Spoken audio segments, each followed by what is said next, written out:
इस दुनिया में जीवन की गहरी सच्चाइयों को समझना शुरू से ही बहुत उपयोगी लेकिन एक भारी बोझ को ढोने जैसा रहा है।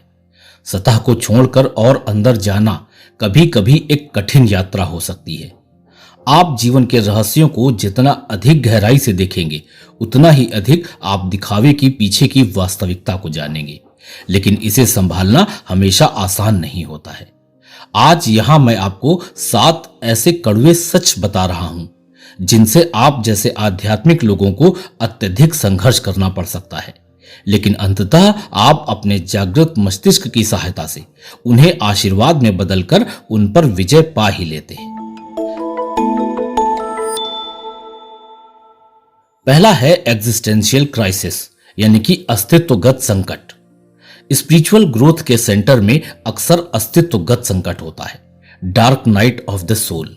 यह स्वयं के अस्तित्व की छायादार गहराइयों में उतरने के लिए एक रास्ता है। यह चरण अपरिहार्य है क्योंकि यह वह अंधकारमय स्थान है जहां से हमारी आत्मा की जड़ें पृथ्वी की गहराई तक जाती हैं और अपने पनपने के लिए आवश्यक पोषण की तलाश करती हैं। यह आपके लिए आपकी आत्मा के गहरे सत्य की ओर की बुलाहट है, अपनी चेतना के अज्ञात क्षेत्रों में यात्रा करने का आह्वान है। यह अपने अस्तित्व के मूलभूत रहस्यों पर सवाल उठाने, खोजने और उनके उत्तर पाने की लालसा का निमंत्रण है। यह संकट चाहे कितना भी भटकावपूर्ण क्यों न हो, एक दैवीय उद्देश्य की पूर्ति करता है। यह सतहीपन को दूर करके हमें इस बात के प्रति गंभीर बनाता है कि हम वास्तव में कौन हैं और हमारे लिए क्या महत्वपूर्ण है। इस चरण के दौरान आप यहां तक महसूस कर सकते हैं कि आपके पैरों के नीचे की जमीन खिसक रही है। जिसके साथ कभी हम कंफर्टेबल फील करते थे, अब वह संतुष्ट नहीं करता है। पुरानी आदतें जो कभी हमारे खेल का हिस्सा थीं, अब अपनी विनाश कर देने वाली प्रकृति को सामने ला रही हैं। लेकिन यह कोई पनिशमेंट नहीं है, बल्कि प्यूरिफिकेशन और क्लैरिफिकेशन, यानी कि शुद्धिकरण और स्पष्टीकरण की एक प्रक्रिया है।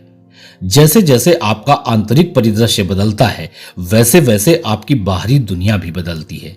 जो रिश्ते, व्यवसाय और मनोरंजन के साधन आपके नए डेवलप होते सत्य के साथ मेल नहीं खाते, वे स्वाभाविक रूप से नष्ट होने लगते हैं।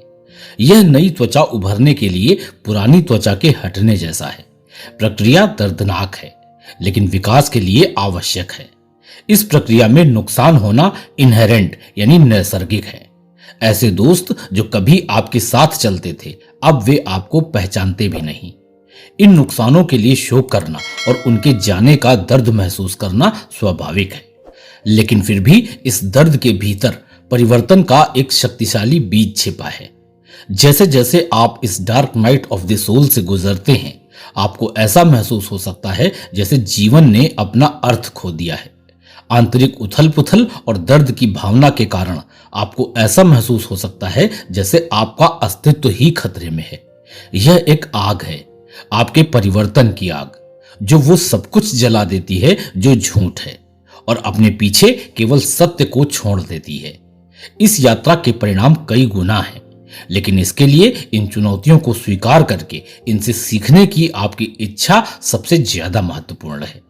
इस अंधेरे से भागने के बजाय इसे गले लगाकर ही आप अपनी आत्मा को उस काया पलट से गुजरने की अनुमति देते हैं जो आपके सच्चे विकास के लिए आवश्यक है।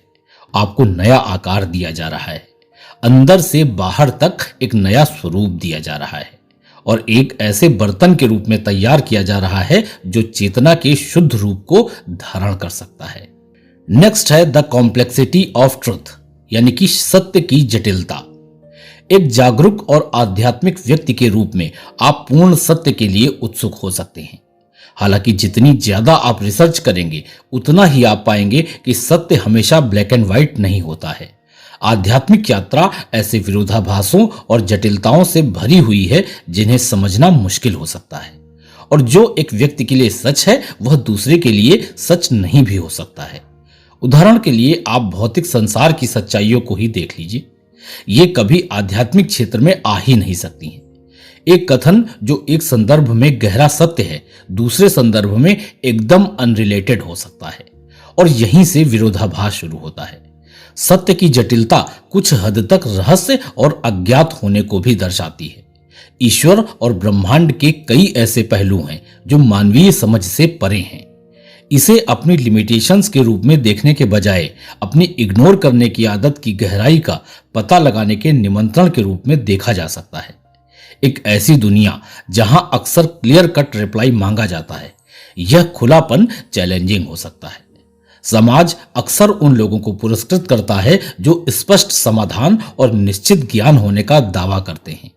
हालांकि जब हम पूरे इतिहास में गूढ़तम आध्यात्मिक शिक्षकों को देखते हैं तो हम पाते हैं कि वे अक्सर निश्चित सिद्धांतों के बजाय ऐसे उदाहरणों और कहानियों में बात करते थे जो आपको सोचने और अपनी स्वयं की समझ विकसित करने के लिए आमंत्रित करती हों। इसलिए इस जटिलता को अपनाने का अर्थ है संदेह और अनिश्चितता को मैनेज करते हुए शांति स्थापित करना। संदेह विकास के लिए एक शक्तिशाली उपकरण है जो हमें गहराई में उतरने के लिए सवाल करने और चीजों को उनकी फेस वैल्यू पर ही स्वीकार न करने के लिए प्रेरित करता है। अनिश्चितता हमें विनम्र बनाकर नई संभावनाओं के लिए खुला रखती है।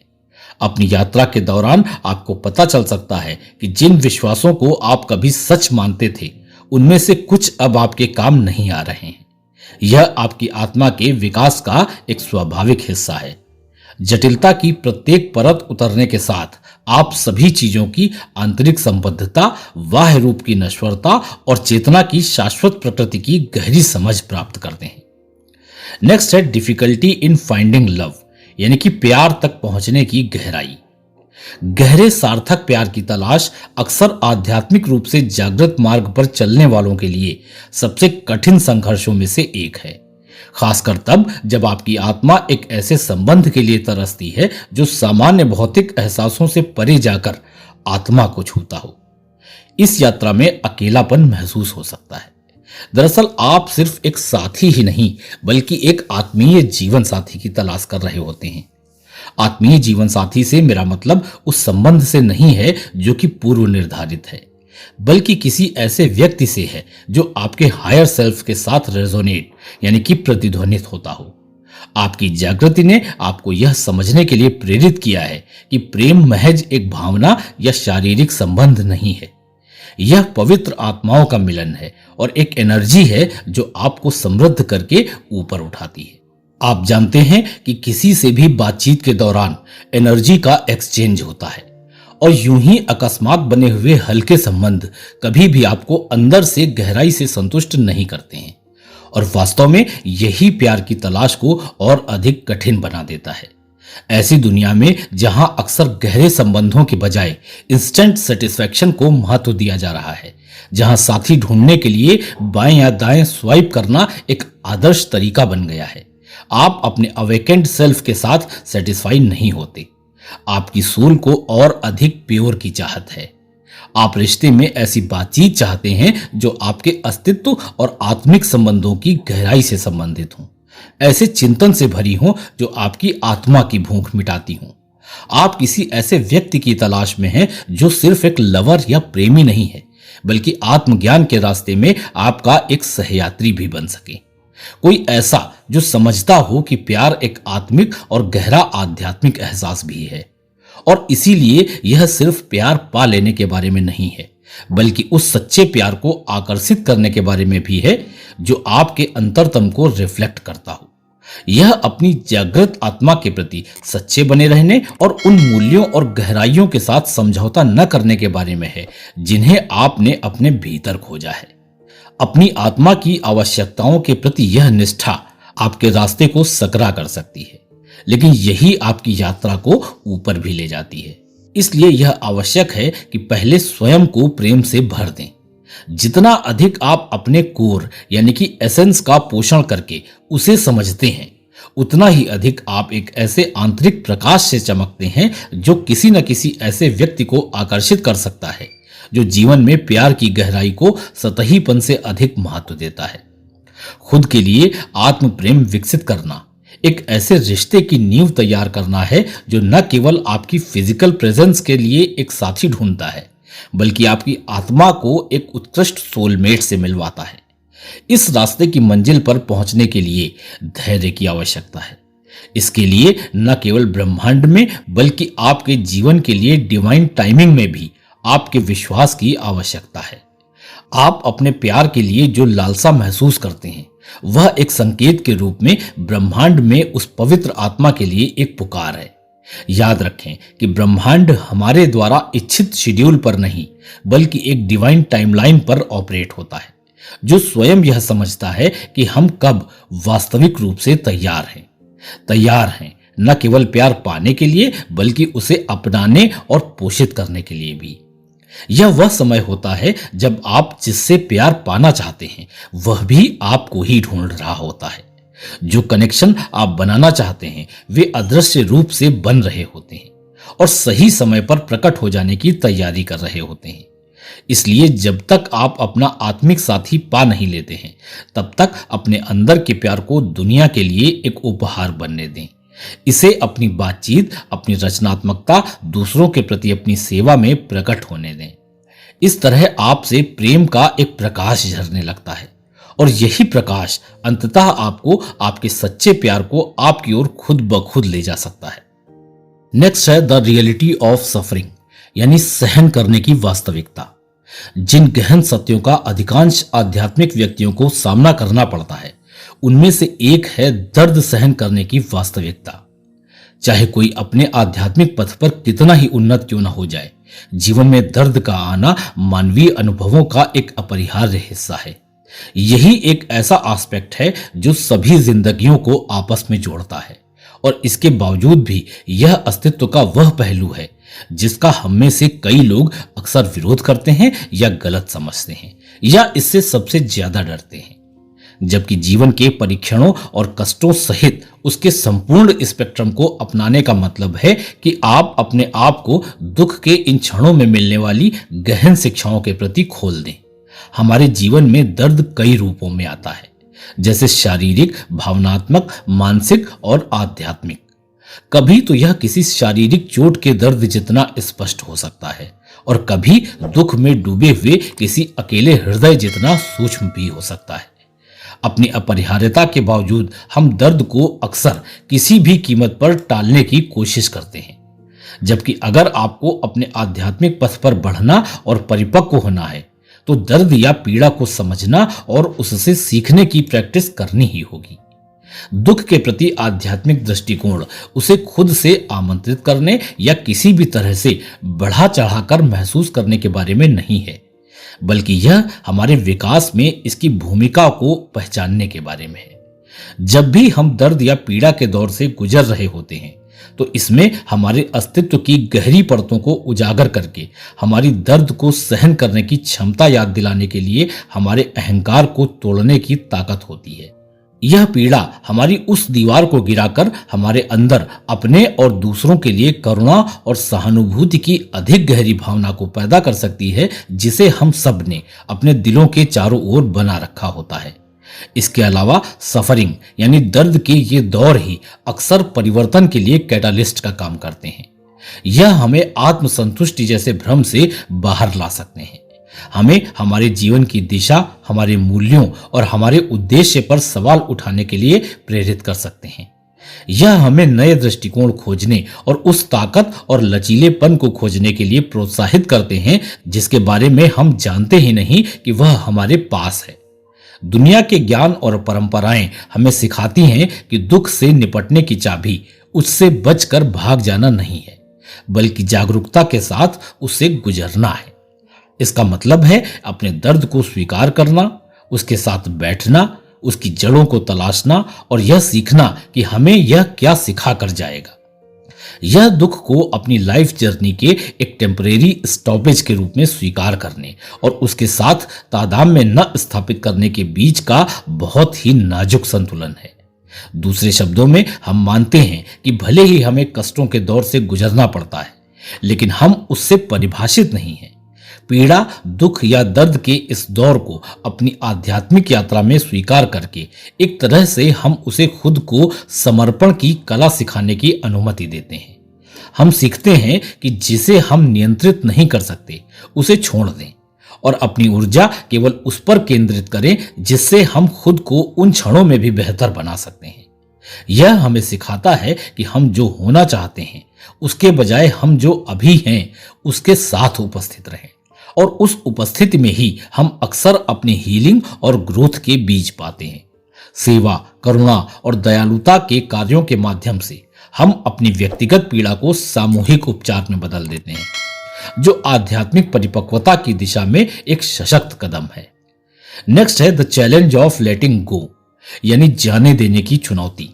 अब तक आप महसूस कर चुके होंगे कि आध्यात्मिक यात्रा एक अज्ञात क्षेत्र में मेहनत करने जैसा काम है। एक ऐसा रास्ता है जो चुनौतियों से भरा हुआ है, जो अक्सर मनुष्य के रूप में हमारे पास मौजूद प्रवृत्तियों यानी आदतों का खंडन करता हुआ प्रतीत होता है। ऐसी ही एक चुनौती है जाने देने का कार्य, यानी एक्ट ऑफ लेटिंग गो, जो देखने में तो सरल प्रतीत होता है, लेकिन यह हमारे सामने आने वाले सबसे कॉम्प्लेक्स और डिमांडिंग टास्क में से एक हो सकता है। जाने देना केवल एक इमोशनल फ्रीनेस नहीं है, बल्कि एक आध्यात्मिक मुक्ति भी है। यह हमारे विचारों, इच्छाओं और हमारे अटैचमेंट्स को जकड़ी हुई उन बेड़ियों को तोड़ने के बारे में है जो हमारे मस्तिष्क और अहंकार ने इन पर डाल रखी हैं। इसमें अत्यधिक पुरानी भौतिक संपत्तियों, पुरातन मान्यताओं, पुरानी शिकायतों, अतीत की निराशाओं और उन सभी चीजों से मुक्त होना भी शामिल है जो हमारे आध्यात्मिक विकास और स्वतंत्रता में बाधा डालती हूं। यह प्रक्रिया इतनी कठिन क्यों है? कारण है हमारा अहंकार, जो बना होता है हमारी आसक्तियों से और हमें एक अलग ही स्वयं होने के बारे में कन्विंस करता रहता है, और वास्तव में खुद इतना कमजोर है कि खुद की सुरक्षा के लिए ही हमारे ही पुराने अतीत और रूढ़ियों के साथ बंधा रहना चाहता है। हमारा मन उन रिश्तों और पहचानों से जुड़ा रहता है जिनका वह आदी हो चुका है, तब भी जब वे हमारी कोई मदद करने के बजाय हमारे लिए दिक्कतें पैदा कर रहे हैं। यह अटैचमेंट हमें सुरक्षित होने का एक मायावी भ्रम देता है। लेटिंग गो की इस प्रक्रिया में अज्ञात का सामना करना, अनिश्चितता को गले लगाना और जीवन के नएपन को प्रकट होने पर भरोसा करना आवश्यक है। यह हमें उस महानतम ज्ञान, एक सार्वभौमिक प्रवाह के प्रति समर्पण करने के लिए कहता है जो पूरे अस्तित्व को नियंत्रित कर रहा है।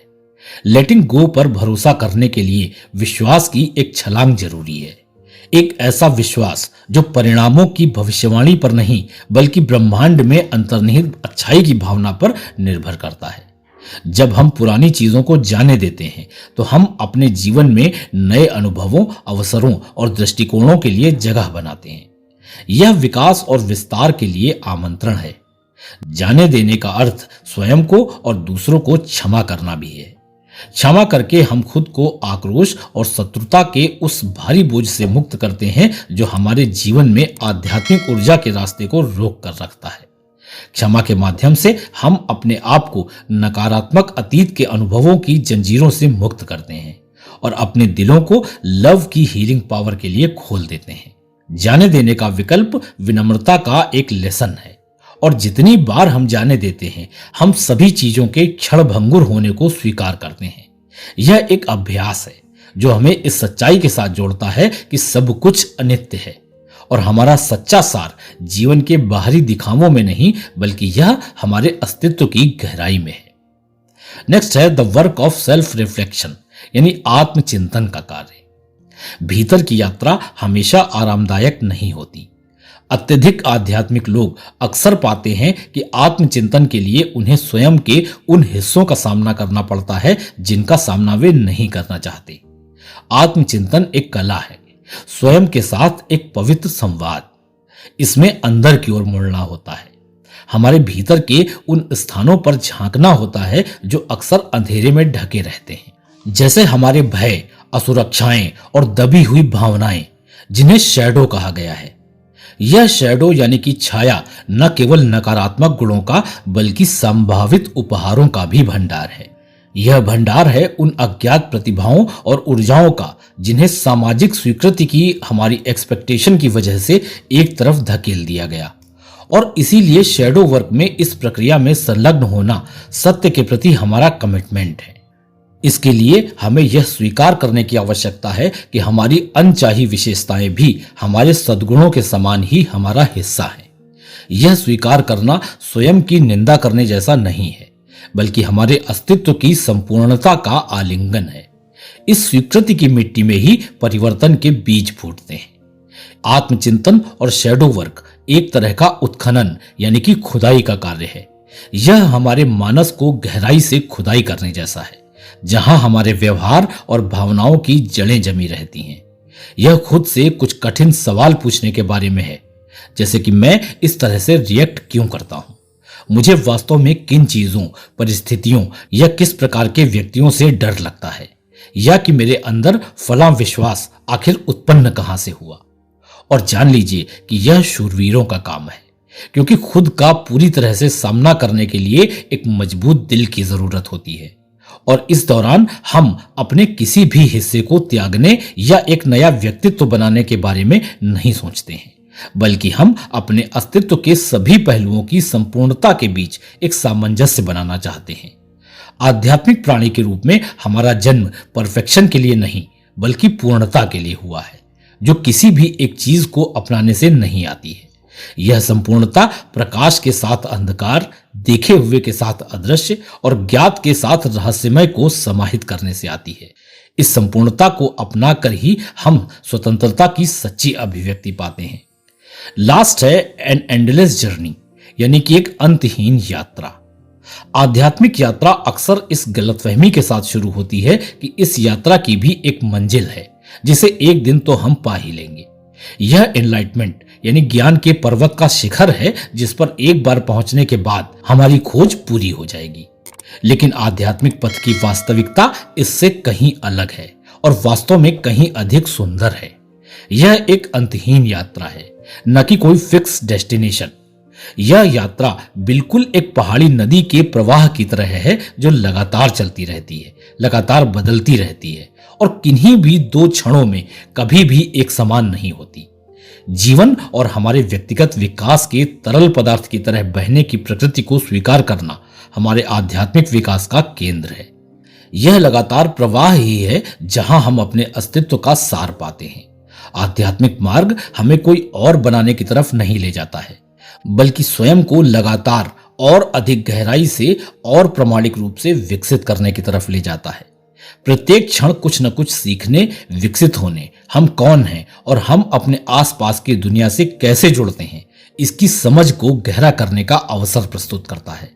अगर आपको लगता है कि यह तो फिर कभी खत्म ही नहीं होगा, क्योंकि व्यक्ति कभी कंप्लीट तो होता ही नहीं, तो इस विकल्प को अपनी आत्मा का एक स्टे, खोज से रहित जीवन और एक छोटी यात्रा समझें।